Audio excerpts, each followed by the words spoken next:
നമസ്കാരം. ഹലോ ഡോക്ടറിലേക്ക് സ്വാഗതം. വളരെ പ്രധാനപ്പെട്ട ഒരു വിഷയം തന്നെയാണ് ഇന്നും ഹലോ ഡോക്ടർ ചർച്ച ചെയ്യുന്നത്. നിപ്പയെ എങ്ങനെ പ്രതിരോധിക്കാം, എങ്ങനെ നേരിടാം എന്ന വിഷയം. ഈ വിഷയമാണ് ഹലോ ഡോക്ടർ എന്ന് സംസാരിക്കുന്നത്. നമുക്കൊപ്പം ചേരുന്നത് കോഴിക്കോട്ടെ ക്രിട്ടിക്കൽ കെയർ ഫിസിഷ്യനായ ഡോക്ടർ AS അനൂപാണ്. മുൻപ് നിപ്പയിലൂടെ കേരളം കടന്നുപോയപ്പോൾ മുൻനിരയിൽ കരുത്തായി നിന്ന ആരോഗ്യ വിദഗ്ധരിൽ ഒരാളാണ് ഡോക്ടർ. നമസ്കാരം ഡോക്ടർ, സ്വാഗതം.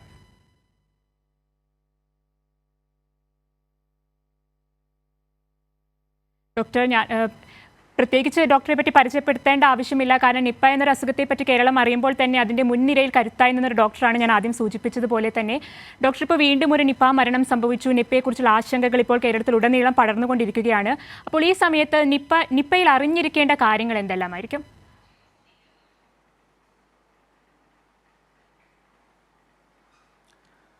ഒന്ന് നമ്മൾ മനസ്സിലാക്കേണ്ടത് ഈ നിപ്പയുടെ രോഗലക്ഷണങ്ങളും അതേപോലെ തന്നെ എങ്ങനെയാണ് ഈ നിപ്പ രോഗം നമ്മളിലേക്ക് വരുന്നതും എന്നുള്ളതാണ്.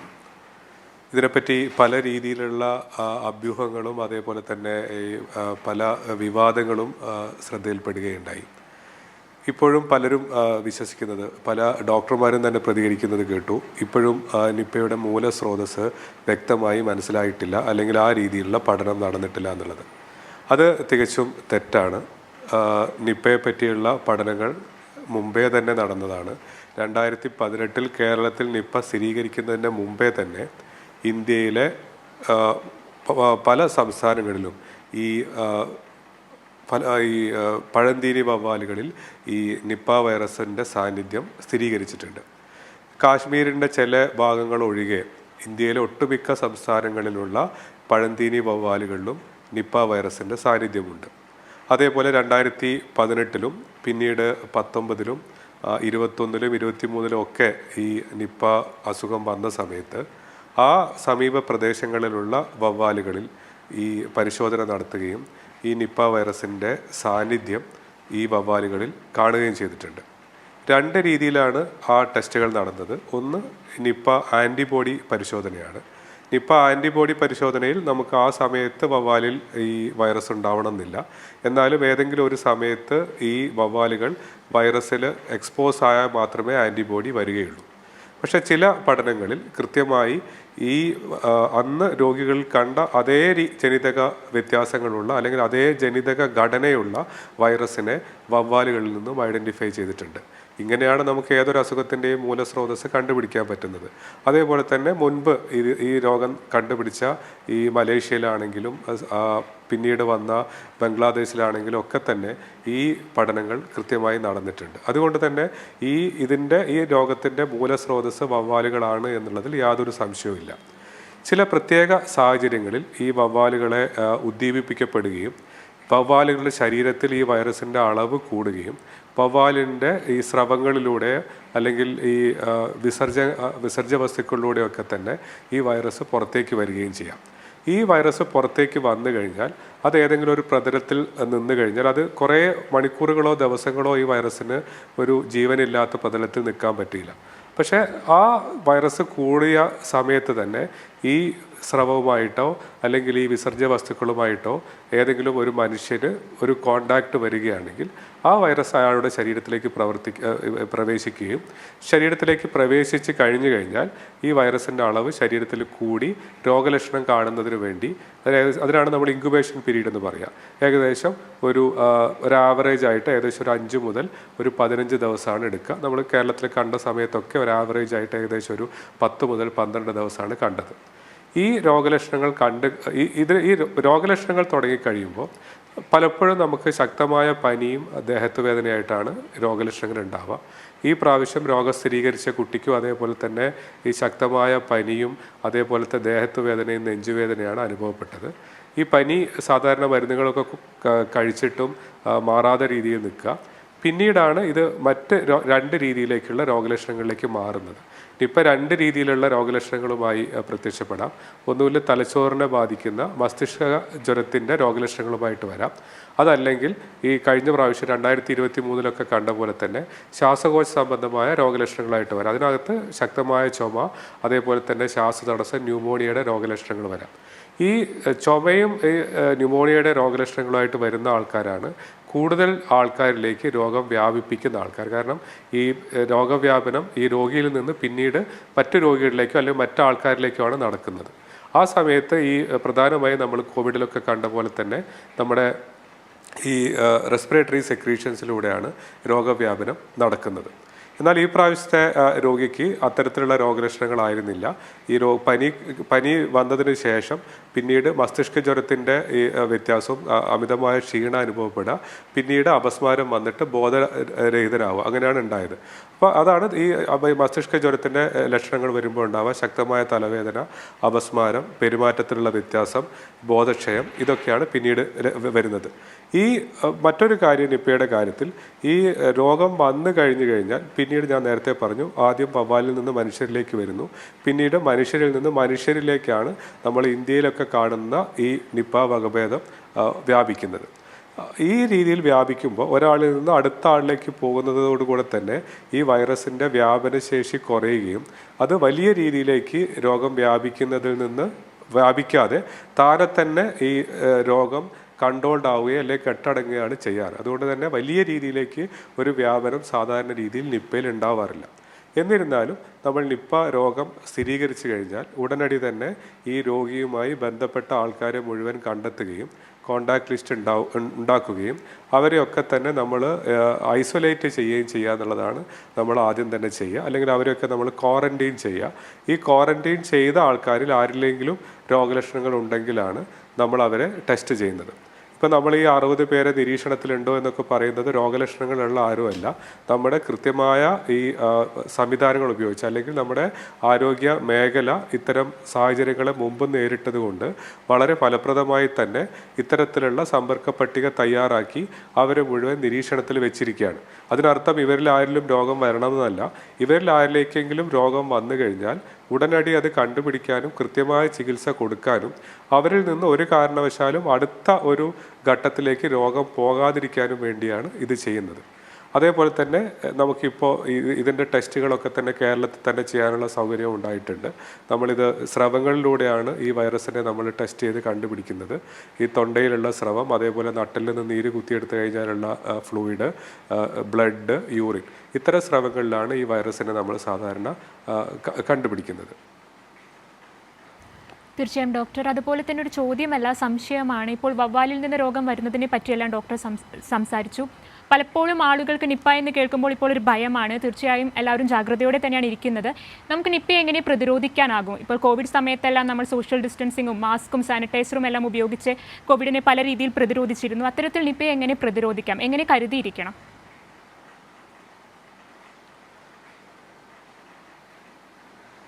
ഒന്നാമതായി നിപ്പ നമ്മളെ കൂടുതലായി ഭയപ്പെടുത്തുന്നതിൻ്റെ കാരണം ഞാൻ പറഞ്ഞ പോലെ ഇത് വലിയ നമ്പർ ആൾക്കാരിലേക്ക് വ്യാപിക്കുന്നത് കൊണ്ടല്ല, നേരെ മറിച്ച് ഇത് വന്ന ആൾക്കാരിൽ ഈ മരണനിരക്ക് വളരെ കൂടുതലായതുകൊണ്ടാണ്. ലോകത്തിൽ കേസ് റിപ്പോർട്ട് ചെയ്യപ്പെട്ട സ്ഥലങ്ങളിലൊക്കെ തന്നെ ഏകദേശം 50 മുതൽ 70% വരെയാണ് മരണനിരക്ക്. അതുകൊണ്ട് തന്നെ ഈ രോഗം മൂർച്ഛിക്കുന്ന അവസ്ഥയിലേക്ക് പോയി കഴിഞ്ഞാൽ നമ്മൾ ഏത് രീതിയിലുള്ള ചികിത്സ കൊടുത്തു കഴിഞ്ഞാലും ഈ രോഗിയെ രക്ഷിച്ചെടുക്കുക എന്നുള്ളത് ബുദ്ധിമുട്ടാണ്. ഈ വളരെ തുടക്കത്തിൽ തന്നെ രോഗം കണ്ടുപിടിക്കാൻ സാധിക്കുമ്പോഴാണ് നമുക്ക് കുറച്ചുകൂടെ ഈ രോഗിയെ റിക്കവറി ഫേസിലേക്ക് അല്ലെങ്കിൽ രോഗിയെ ചികിത്സിച്ച് രോഗം ഭേദമാക്കാൻ പറ്റുന്ന രീതിയിലേക്ക് ശ്രദ്ധിക്കാൻ കഴിയാം.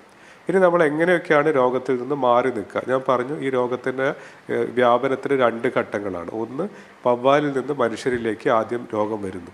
ഇതിനെ നമുക്ക് എങ്ങനെ തടയാം? നമുക്ക് അതിനെപ്പറ്റി നമ്മൾ മനസ്സിലാക്കേണ്ടത്, ഈ രോഗത്തിന് നമുക്ക് ഒരിക്കലും നമ്മുടെ നാട്ടിൽ നിന്ന് തുടച്ചു മാറ്റാൻ പറ്റില്ല. ആ രീതിയിലേക്ക് ചെയ്യണമെങ്കിൽ നമുക്ക് ഈ വവ്വാലുകളിൽ ഈ വൈറസിൻ്റെ സാന്നിധ്യം ഇല്ലാതാക്കണം. ഈ വവ്വാലുകളെ മുഴുവൻ കൊന്നൊടുക്കുക അല്ലെങ്കിൽ ഈ ഏതെങ്കിലും ഇതേപോലെ ജന്തുജന്യ രോഗത്തിന് കാരണമായ അല്ലെങ്കിൽ അതിൻ്റെ വൈറസിൻ്റെ വാഹകരായ മൃഗങ്ങളെയോ അല്ലെങ്കിൽ പക്ഷികളെയോ മുഴുവൻ കൊന്നൊടുക്കുക എന്നുള്ളൊരു രീതി ലോകത്തിൽ എവിടെയില്ല. അങ്ങനെ ചെയ്യാനും പറ്റില്ല. അപ്പോൾ അതുകൊണ്ട് നമുക്ക് എങ്ങനെയാണ് ഈ വൈറസിനെ നമ്മൾ മനുഷ്യരിലേക്ക് വരുന്നത് ഒഴിവാക്കാൻ പറ്റുക എന്നുള്ളതേ നമുക്ക് ചെയ്യാൻ പറ്റുള്ളൂ. അപ്പോൾ അതുകൊണ്ട് തന്നെ ഈ ഏതെങ്കിലും സാഹചര്യത്തിൽ ഈ വവ്വാലിൻ്റെ ഞാൻ നേരത്തെ പറഞ്ഞ പോലെ സ്രവങ്ങളോ അതേപോലെ തന്നെ വിസർജ്യ വസ്തുക്കളോ ഒക്കെ ആയിട്ട് സമ്പർക്കത്തിൽ വരുന്ന ഏതെങ്കിലും ഈ പഴവർഗ്ഗങ്ങളായിട്ടോ അല്ലെങ്കിൽ മറ്റ് എന്തെങ്കിലും കായ്കനികളായിട്ടോ ഒക്കെ നമ്മൾ ഇത് എന്തെങ്കിലും ഒരു കോണ്ടാക്റ്റ് വരികയാണെങ്കിൽ അത്തരം കടിച്ച ഭക്ഷണങ്ങളൊക്കെ തന്നെ അല്ലെങ്കിൽ അങ്ങനത്തെ എന്തെങ്കിലും നമ്മൾ ഈ കാട്ടിലോ അല്ലെങ്കിൽ കാട് പോലെയുള്ള സ്ഥലങ്ങളോ അല്ലെങ്കിൽ വവ്വാൽ കൂടുതലുള്ള സ്ഥലത്തു നിന്നൊക്കെ ഇത്തരം സാധനങ്ങളൊക്കെ എടുക്കുമ്പോൾ അത് സോപ്പിട്ട് കഴുകി വൃത്തിയാക്കിയ ശേഷം മാത്രം ഉപയോഗിക്കുക. അതല്ലെങ്കിൽ ഏതെങ്കിലും പക്ഷികൾ കടിച്ച രീതിയിലുള്ള സാധനങ്ങളൊക്കെ ഉപയോഗിക്കാതിരിക്കുക. അതേപോലെ നമ്മൾ പുറത്തൊക്കെ പോയിട്ട് ഏതെങ്കിലും നമ്മൾ ഇതേപോലെ നിലത്തൊക്കെ വീട് കിടക്കുന്ന എന്തെങ്കിലും പഴവർഗ്ഗങ്ങളോ അല്ലെങ്കിൽ നമ്മുടെ നാട്ടിലുള്ള അടയ്ക്ക അല്ലെങ്കിൽ ഈ പറങ്കി മാങ്ങ അങ്ങനത്തെ സാധനങ്ങളൊക്കെ കൈകൊണ്ട് എടുത്ത് ഉപയോഗിക്കുന്നുണ്ടെങ്കിൽ അതിനുശേഷം കൈ വൃത്തിയാക്കി സോപ്പിട്ട് കഴുകിയ ശേഷം മാത്രം നമ്മൾ ഭക്ഷണം കഴിക്കുക. ഈ കാര്യങ്ങളാണ് നമുക്ക് ഈ തുടക്കത്തിൽ നിപ്പ വരുന്നതിൽ നിന്ന് മാറി നിൽക്കാനുള്ള പ്രതിരോധ മാർഗങ്ങൾ. വാക്സിൻ ഇപ്പോൾ ലഭ്യമാണ്, അതിനുള്ള ട്രയലുകൾ നടന്നുകൊണ്ടിരിക്കുകയാണ്. പക്ഷേ ഈ വളരെ ചുരുങ്ങിയ ആൾക്കാരിൽ മാത്രം, വർഷത്തിൽ 1-2 ആൾക്കാരിൽ മാത്രം വരുന്ന ഒരു രോഗത്തിനെ പ്രതിരോധിക്കാൻ വേണ്ടി നമുക്ക് മുഴുവൻ ആളെയും വാക്സിനേറ്റ് ചെയ്യുക എന്നുള്ളത് ഒരു പ്രാക്ടിക്കലി നമുക്ക് സജസ്റ്റ് ചെയ്യാൻ പറ്റുന്ന ഒരു രീതിയാണെന്ന് തോന്നുന്നില്ല. ഇനി ഒരാളിൽ നിന്ന് രോഗം വന്നു കഴിഞ്ഞാൽ ഞാൻ നേരത്തെ പറഞ്ഞു കോവിഡൊക്കെ വ്യാപിക്കുന്ന പോലെ തന്നെ നമ്മുടെ സ്രവങ്ങളിലൂടെയാണ് രോഗവ്യാപനം നടക്കുന്നത്. ഇത് പ്രിവെൻറ്റ് ചെയ്യാൻ നമുക്ക് ചെയ്യാൻ പറ്റുന്നത് നമ്മൾ ഓരോരുത്തർക്കുമുള്ള ഉത്തരവാദിത്തം.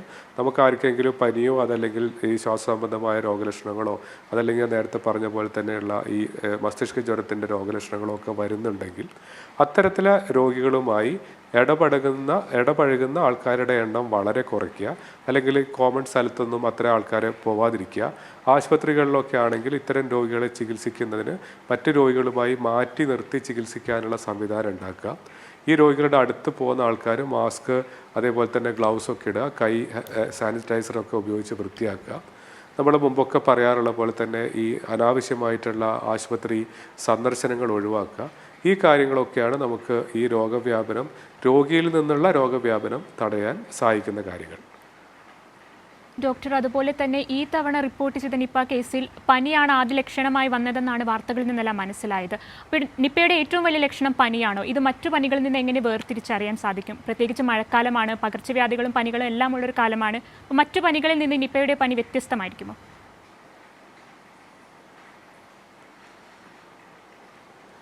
ഇതാണ് നമുക്ക് ഈ രോഗത്തെ ചികിത്സിക്കുന്ന ഡോക്ടർമാർക്ക് ഉള്ള ഏറ്റവും വലിയൊരു ചാലഞ്ച്. കാരണം തുടക്കത്തിൽ എല്ലാ പനികളും, ഇപ്പോൾ നമ്മളത് ഏത് രീതിയിലുള്ള മസ്തിഷ്ക ജ്വരം ആവട്ടെ, കേരളത്തിൽ തന്നെ പല രീതിയിലുള്ള മസ്തിഷ്ക ജ്വരങ്ങളുണ്ട്. പല വൈറസ് കൊണ്ടുള്ള മസ്തിഷ്ക ജ്വരങ്ങളുണ്ട്.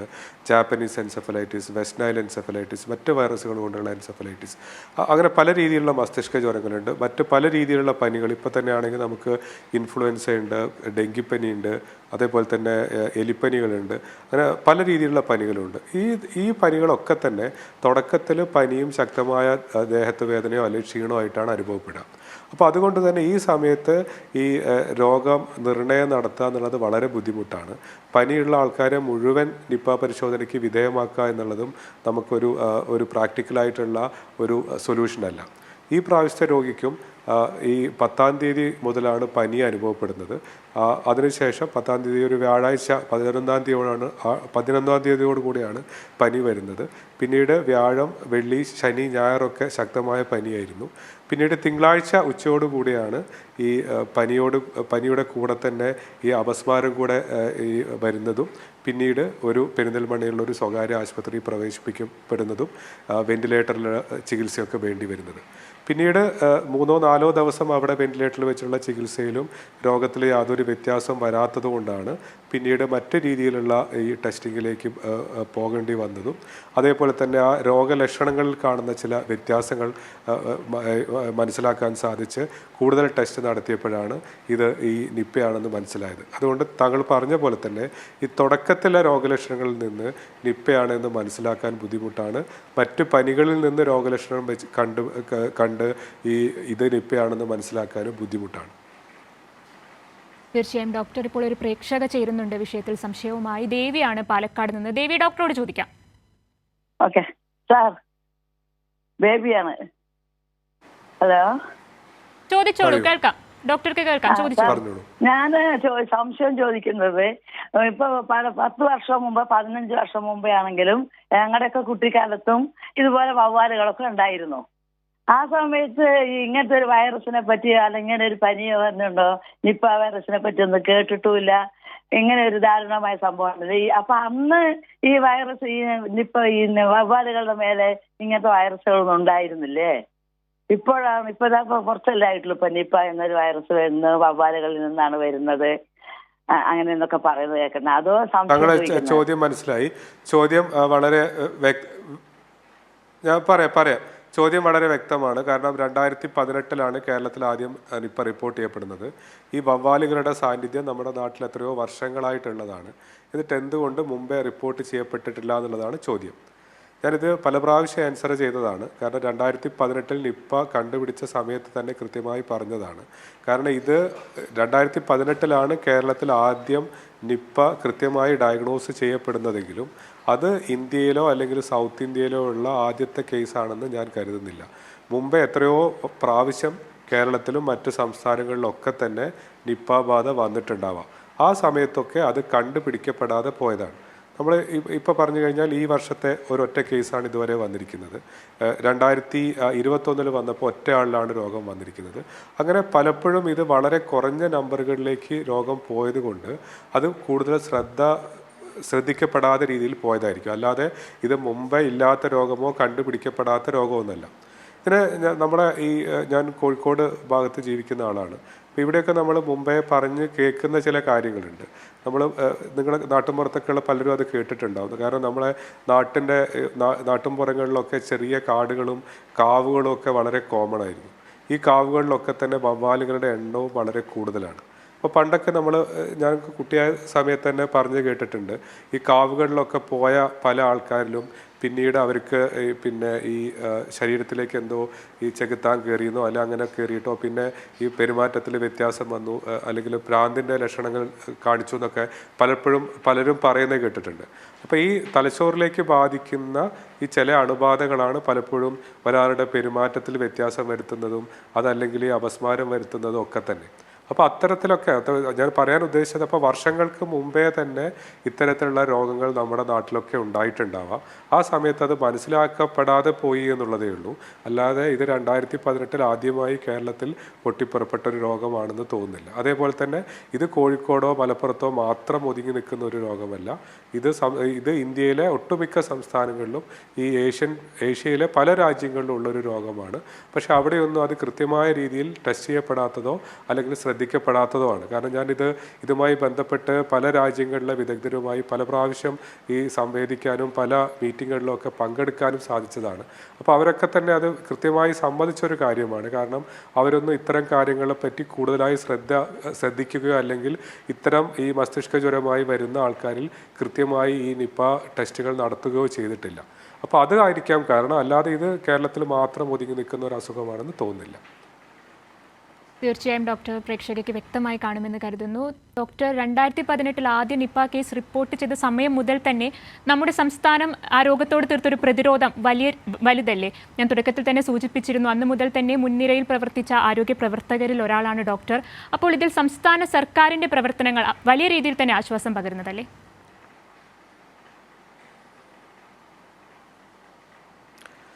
തീർച്ചയായിട്ടും. കാരണം ഈ പ്രാവശ്യം തന്നെ നമുക്ക് നോക്കൂ, കഴിഞ്ഞ 2018 പിന്നീടാണെങ്കിലും ഒക്കെ തന്നെ ഈ രോഗം സംശയിച്ചതിന് ശേഷവും രോഗനിർണയത്തിന് വേണ്ടി വളരെയധികം സമയമെടുക്കുന്നതായിട്ടാണ് കണ്ടത്. എന്നാൽ ഈ പ്രാവശ്യം ഈ രോഗത്തിനെ പറ്റി സംശയം വന്ന അന്ന് തന്നെ ഈ രോഗത്തിൻ്റെ സാമ്പിളുകൾ പരിശോധിക്കാനും മണിക്കൂറുകൾക്കുള്ളിൽ തന്നെ ഈ രോഗനിർണയം സാധ്യമാക്കാനും അതിൻ്റെ ഈ തുടർ നടപടികൾ, അതായത് ഈ സമ്പർക്ക പട്ടിക തയ്യാറാക്കാനും അവരെയൊക്കെ മാറ്റി നിർത്താനും ബാക്കിയുള്ള പ്രതിരോധ പ്രവർത്തനങ്ങളൊക്കെ നടത്താനും അതേപോലെ തന്നെ നമുക്കിതിൻ്റെ ചികിത്സയ്ക്ക് ഏറ്റവും ഫലപ്രദമായി ഉപയോഗിക്കാൻ പറ്റുന്ന മരുന്നാണ് മോണോക്ലോണൽ ആൻറ്റിബോഡി. അപ്പോൾ ആ സംശയം ഉണ്ടെന്ന് അറിഞ്ഞ ഉടനെ തന്നെ മോണോക്ലോണൽ ആൻറ്റിബോഡി സംസ്ഥാനത്തിലേക്ക് എത്തിക്കാനുള്ള നടപടികൾ സ്വീകരിക്കുകയൊക്കെ ചെയ്യാൻ സാധിച്ചു. ഞാൻ നേരത്തെ പറഞ്ഞു, നമുക്ക് ഈ രോഗത്തിനെ നമ്മുടെ സംസ്ഥാനത്തു നിന്നോ അല്ലെങ്കിൽ നമ്മുടെ നാട്ടിൽ നിന്നോ മുഴുവൻ തുടച്ചു നീക്കുക എന്നുള്ള എന്നുള്ളത് അതൊരു പ്രാക്ടിക്കലി ചെയ്യാൻ പറ്റുന്ന കാര്യമല്ല. അതിന് അതിൻ്റേതായ പരിമിതികളുണ്ട്. അപ്പോൾ ആ പരിമിതികളിൽ ഉള്ളിൽ നിന്നുകൊണ്ട് മാത്രമേ നമുക്ക് കാര്യങ്ങൾ ചെയ്യാൻ പറ്റുള്ളൂ. അപ്പോൾ നമുക്ക് ഏറ്റവും നല്ല രീതിയിൽ ചെയ്യാൻ പറ്റുന്നത് ഇത്തരം രോഗങ്ങളെ ചികിത്സിക്കുന്ന ഡോക്ടർമാരെ ഏതൊക്കെ സാഹചര്യത്തിലാണ് ഈ രോഗം സംശയിക്കേണ്ടത് എന്നുള്ള കാര്യങ്ങൾ കൃത്യമായി മനസ്സിലാക്കുക, ഈ തുടർ വിദ്യാഭ്യാസ പദ്ധതിയിലൂടെയൊക്കെ തന്നെ. അതേപോലെ തന്നെ ഇത് ചികിത്സിക്കുന്ന ഏതെങ്കിലും ഡോക്ടർക്ക് ഇതിനെപ്പറ്റി സംശയം വരികയാണെങ്കിൽ ഉടനടി തന്നെ അതിന് ടെസ്റ്റിങ്ങിനുള്ള സംവിധാനം നമ്മുടെ നാട്ടിലുണ്ടാക്കുക, ഇതിന് പറ്റുന്ന ഏറ്റവും നല്ല ചികിത്സ നടപ്പിലാക്കുക, രോഗസ്ഥിരീകരണം നടന്നു കഴിഞ്ഞാൽ അതിൽ നിന്നുള്ള ആദ്യ രോഗിയിൽ നിന്നുള്ള രോഗവ്യാപനം ഏറ്റവും കുറച്ച് കൊണ്ടുവരിക. ഇതൊക്കെയാണ് നമുക്ക് നിപ്പയുടെ കാര്യത്തിൽ ലോകത്ത് എവിടെയും ചെയ്യാൻ പറ്റുന്ന ഏറ്റവും നല്ല പ്രതിരോധ മാർഗങ്ങൾ. അതൊക്കെ ഏറ്റവും എഫക്റ്റീവായി ഈ പ്രാവശ്യം ചെയ്യാൻ പറ്റിയെന്ന് തന്നെയാണ് എനിക്ക് മനസ്സിലാക്കാൻ സാധിച്ചത്. ഡോക്ടർ, അതുപോലെ തന്നെ ഇപ്പോൾ വീണ്ടും നിപ്പ റിപ്പോർട്ട് ചെയ്ത ഒരു സാഹചര്യത്തിൽ പലപ്പോഴും സോഷ്യൽ മീഡിയ എല്ലാം തുറക്കുമ്പോൾ ആളുകൾ അവരുടേതായ ആശങ്കകളും സംശയങ്ങളും എല്ലാം പങ്കുവെക്കുന്നുണ്ട്. പലപ്പോഴും ആളുകളുടെ ചോദ്യം അപ്പോൾ എങ്ങനെ ഫ്രൂട്ട്സ് കഴിക്കും, കടകളിൽ നിന്ന് വാങ്ങിയ ഫ്രൂട്ട്സ് എല്ലാം കഴിക്കാൻ സാധിക്കുമോ എന്ന തരത്തിലെല്ലാം സംശയങ്ങൾ ആളുകൾക്കുണ്ട്. അപ്പോൾ ഈ പഴങ്ങളും മറ്റും കഴിക്കുമ്പോൾ നമ്മൾ ശ്രദ്ധിക്കേണ്ടത് എന്തൊക്കെയാണ്?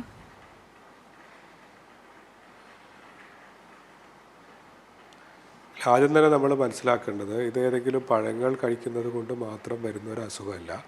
ഞാൻ നേരത്തെ പറഞ്ഞ പോലെ തന്നെ അതേപോലെ ഏതെങ്കിലും ഈ ജീവനില്ലാത്ത ഒരു വസ്തുവിലേക്ക് ഈ വവ്വാലിൻ്റെ ഈ സ്രവങ്ങളോ അല്ലെങ്കിൽ ഈ വിസർജ്യ വസ്തുക്കളോ ഒക്കെ വന്നാൽ തന്നെ ഈ വൈറസിന് കുറേ ദിവസങ്ങളോളം അത്തരം ഒരു പ്രതലത്തിൽ ജീവിക്കാനും സാധ്യമല്ല.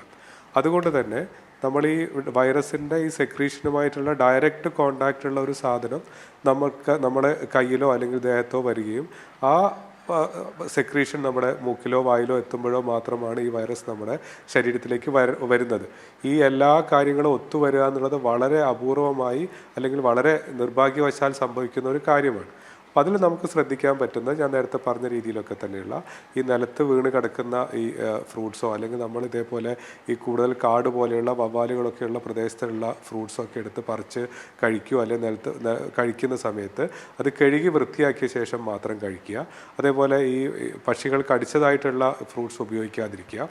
നിലത്തുനിന്നുള്ള ഇത്തരം അടയ്ക്കോ അല്ലെങ്കിൽ അത്തരം ഫ്രൂട്ട്സോ ഈ പറങ്കി മാങ്ങയോ ഒക്കെ എടുത്ത് നമ്മൾ കൈ കൊണ്ടൊക്കെ എടുക്കുന്നുണ്ടെങ്കിൽ അതിനുശേഷം കൈ വൃത്തിയായി സോപ്പിട്ട് കഴുകുക. ഇത്തരത്തിലുള്ള കാര്യങ്ങളാണ് നമുക്ക് ശ്രദ്ധിക്കാൻ പറ്റുക. അല്ലാതെ നമ്മൾ ഒരു ഫ്രൂട്ട്സും കഴിക്കാൻ പാടില്ല എന്നോ അല്ലെങ്കിൽ ഫ്രൂട്ട്സ് ഉപയോഗിച്ച് കഴിഞ്ഞാൽ നിപ്പ വരുന്നോ ആ രീതിയിലൊന്നും നമ്മൾ ആശങ്കപ്പെടേണ്ട യാതൊരു സാഹചര്യവും ഇപ്പോൾ കേരളത്തിലുണ്ട് എന്ന് തോന്നുന്നില്ല. ഡോക്ടർ, അതുപോലെ തന്നെ ഇപ്പോൾ നിപ്പയുമായി ബന്ധപ്പെട്ട ആരോഗ്യമന്ത്രി പല ചെറിയ ഇടവേളകളായി തന്നെ മാധ്യമങ്ങളെ കാണുന്നുണ്ട്, എങ്ങനെ ജനങ്ങൾ കരുതിയിരിക്കണം എന്നെല്ലാം അറിയിക്കുന്നുണ്ട്. അപ്പോൾ ഡോക്ടർ എന്ന നിലയിൽ ഇപ്പോൾ പലപ്പോഴും കാണുന്ന പ്രേക്ഷകരിലും വലിയ ആശങ്കയുണ്ടാവും ഈ രോഗത്തെപ്പറ്റി. അപ്പോൾ കാണുന്ന പ്രേക്ഷകരോട് നിപ്പയെ പറ്റി അല്ലെങ്കിൽ എങ്ങനെ പ്രതിരോധിക്കണം അല്ലെങ്കിൽ എങ്ങനെ കരുതിയിരിക്കണമെന്ന് ഡോക്ടർക്ക് പറയാനുള്ളത്?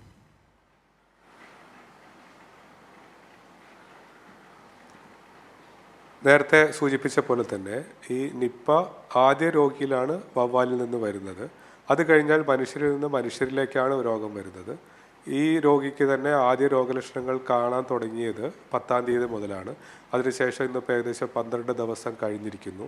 അധികം വേറെ ആൾക്കാരിലേക്ക് രോഗലക്ഷണങ്ങൾ റിപ്പോർട്ട് ചെയ്യപ്പെട്ടിട്ടില്ല. രോഗിയുമായി ഇടപഴകിയ ആൾക്കാരെ മുഴുവനായി തന്നെ ഈ ക്വാറന്റൈൻ ചെയ്തിട്ടുണ്ട്. അതുകൊണ്ട് തന്നെ ഇതൊരു വലിയ രീതിയിലേക്കുള്ള ഒരു ഔട്ട് ബ്രേക്ക് ഉണ്ടാക്കാനുള്ള സാധ്യത തീരെ ഇല്ല എന്ന് തന്നെ പറയാം. എന്നാൽ നമ്മൾ ഇതുമായി സമ്പർക്കത്തിലുണ്ടായിരുന്ന ആൾക്കാരൊക്കെ ശ്രദ്ധിക്കേണ്ടത് അത്യാവശ്യമാണ്. അതേപോലെ തന്നെ ഈ രോഗം വന്ന സ്ഥലങ്ങളിലൊക്കെ തന്നെ ആദ്യ രോഗിയിൽ നിന്ന് മറ്റൊരു രോഗിയിലേക്ക് വരുന്നതനുസരിച്ച് ഈ രോഗത്തിൻ്റെ ഈ വ്യാപന സാധ്യത വളരെ കുറയുകയും രോഗം തനിയെ തന്നെ ഈ നിയന്ത്രണ വിധേയമാകുന്നതോ അല്ലെങ്കിൽ കെട്ടടങ്ങുന്നതോ ആയ സ്ഥിതിയാണ് കാണാറ്. അതുകൊണ്ട് തന്നെ ഈ കോവിഡ് പോലെയോ ഇൻഫ്ലുവൻസ പോലെയോ അല്ലെങ്കിൽ ഡെങ്കിപ്പനി പോലെയോ ഒക്കെ വലിയ ഒരു ആൾക്കാരിലേക്ക് പടരുന്ന രീതിയിലുള്ള ഒരു രോഗമല്ല ഇത്. അത് പടർന്ന ഈ മലേഷ്യയിലൊക്കെ തന്നെ അത് മനുഷ്യരിൽ നിന്ന് മനുഷ്യരിലേക്കല്ല, അന്ന് ഈ വവ്വാലുകളിൽ നിന്ന് ഈ പല ഈ മൃഗങ്ങളിലേക്ക് വന്നു, അങ്ങനെയാണ് ആ രോഗം പടർന്നത്. ആ വ്യാപന രീതിയല്ല ഈ ഇപ്പോഴത്തെ നമ്മൾ ഇന്ത്യയിൽ വ്യാപിക്കുന്ന വൈറസിൻ്റെ സ്ട്രെയിനുള്ളത്. അത് ആദ്യ രോഗിയിലേക്ക് മാത്രമാണ് ഞാൻ നേരത്തെ പറഞ്ഞ പോലെ ഈ വവ്വാലിൽ നിന്ന് വരുന്നത്. പിന്നീട് മനുഷ്യരിൽ നിന്ന് മനുഷ്യരിലേക്കാണ്. അത് ഞാൻ നേരത്തെ പറഞ്ഞ പോലെ തന്നെ ആ വ്യാപനശേഷി രോഗിയിൽ നിന്ന് മുമ്പോട്ട് പോകുന്ന അടുത്ത രോഗിയിലേക്ക് പോകുന്നതനുസരിച്ച് അല്ലെങ്കിൽ അടുത്ത ഘട്ടത്തിലേക്ക് പോകുന്നതനുസരിച്ച് വളരെ കുറയും. വലിയ രീതിയിലുള്ള ഒരു ഔട്ട് ബ്രേക്ക് സാധാരണ ഉണ്ടാക്കാറില്ല. അതുകൊണ്ട് തന്നെ ഇപ്പോഴും ഈ പ്രാവശ്യവും നമുക്ക് തുടക്കത്തിൽ തന്നെ ഈ രോഗം കണ്ടുപിടിക്കാനും അതേപോലെ തന്നെ നിയന്ത്രിക്കാനും സാധിച്ചതുകൊണ്ട് തന്നെ വലിയ രീതിയിലേക്കുള്ള ഒരു രോഗവ്യാപനം ഉണ്ടാവാനുള്ള സാധ്യത ഇല്ല എന്ന് തന്നെയാണ് തോന്നുന്നത്. അതേപോലെ തന്നെ ഇതുവരെ ലഭ്യമായ വിവരങ്ങൾ അനുസരിച്ച് ഇപ്പോൾ രോഗനിർണയം നടത്തിയ കുട്ടിക്ക് ഏതെങ്കിലും ഒരു രോഗിയിൽ നിന്ന് രോഗം വരാനുള്ള സാധ്യത വളരെ കുറവാണ്. സമയപരിമിതി ഉള്ളത് കൊണ്ട് മാത്രം ഇടപെടുകയാണ്. വളരെ പ്രധാനപ്പെട്ട നിപ്പയെ എങ്ങനെ പ്രതിരോധിക്കാം, എങ്ങനെ നേരിടാം എന്ന വിഷയമാണ് നമ്മൾ ഹലോ ഡോക്ടറിൽ ഇന്ന് സംസാരിച്ചത്. നമ്മുടെ സംശയങ്ങൾക്ക് മറുപടി നൽകിയത് കോഴിക്കോട്ടെ ക്രിട്ടിക്കൽ കെയർ ഫിസിഷ്യനായ ഡോക്ടർ AS അനൂപാണ്. നന്ദി ഡോക്ടർ. ഹലോ ഡോക്ടർ അവസാനിക്കുന്നു. നമസ്കാരം.